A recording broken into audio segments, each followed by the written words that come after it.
dito sa Sembong na Simbangers na tent.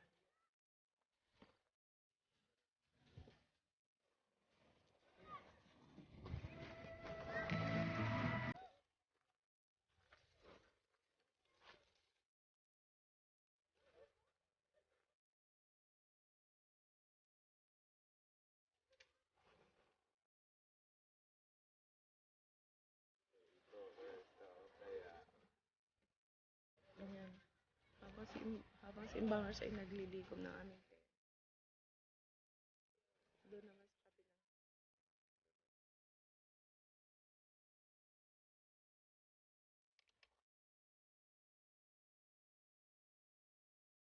Tulungan na ni Balma si daddy niya.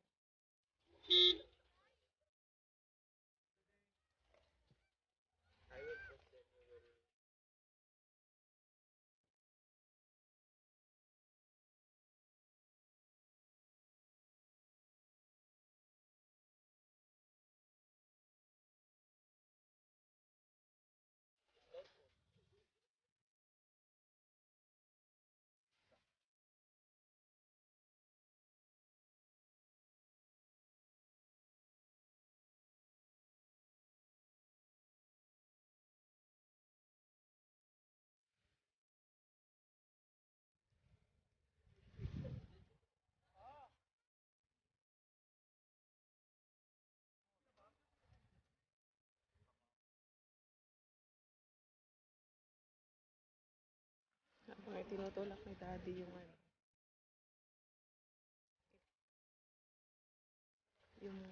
bakal frame niya.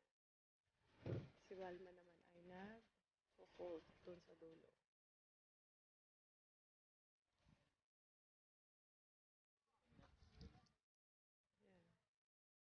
Ginagawa na ni Alan ito para mamaya hindi na siya mainit. Kasi mamaya lang sikat ng araw dito kasi ayun ang araw sa kabilang bundok.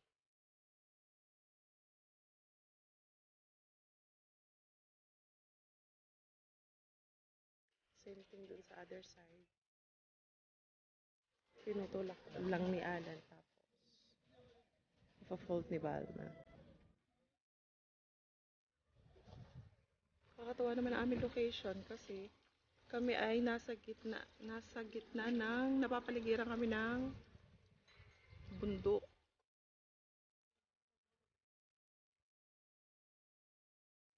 Yan, yung buong paligid namin ay bundok.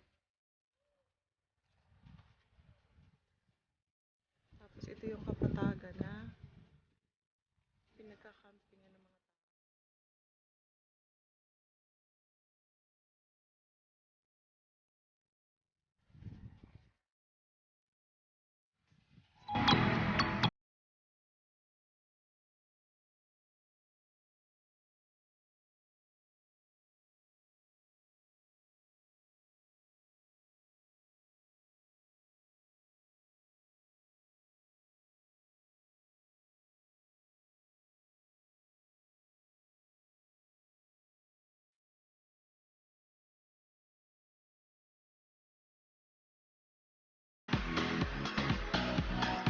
Hello guys, ayan, umaga na dito sa Sauka Dam. Hello guys, today we are not in the dam, we are in the mountain.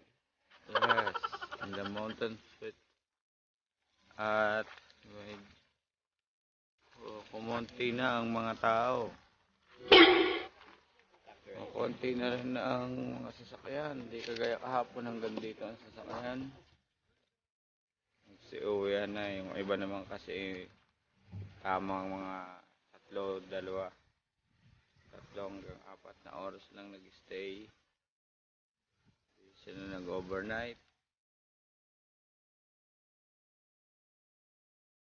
Nalis ko na blow the engine with the blower.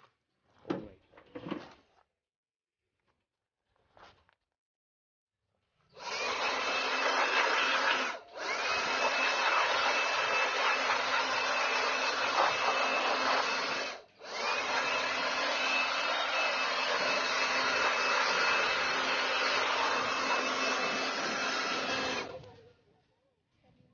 Me.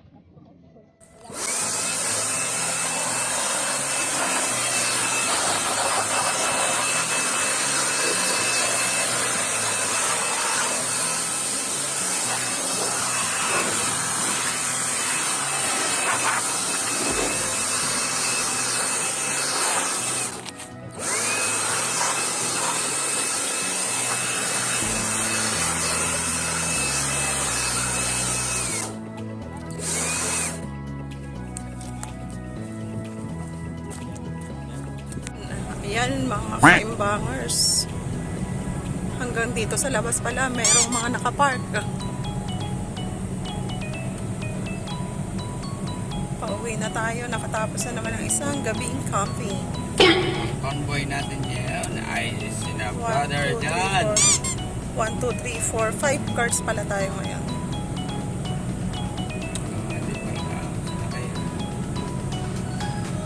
Hello guys! Hi driver. At kami ay on the way. Mag-i-stop over muna kami sa Huwag kayo maingay sa yellow. petrol. Sa petrol station. Toilet break. Magto-toilet lang. Mag-aalmusal lang isa namin. Ka-brotherhood. Nandun siya sa likod. At hindi pa siya nag-almusal.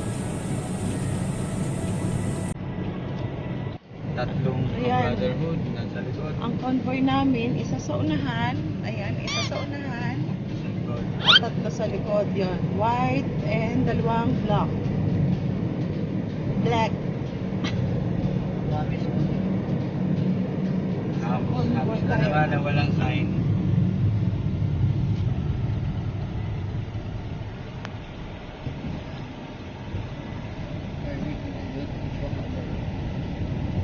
Uso rin pala naman din yung bahay na walang palitada. Sa labas lang siguro. Kasi sa loob hindi pwede gawa ng AC. Masyado niyang i-absorb yung lamig.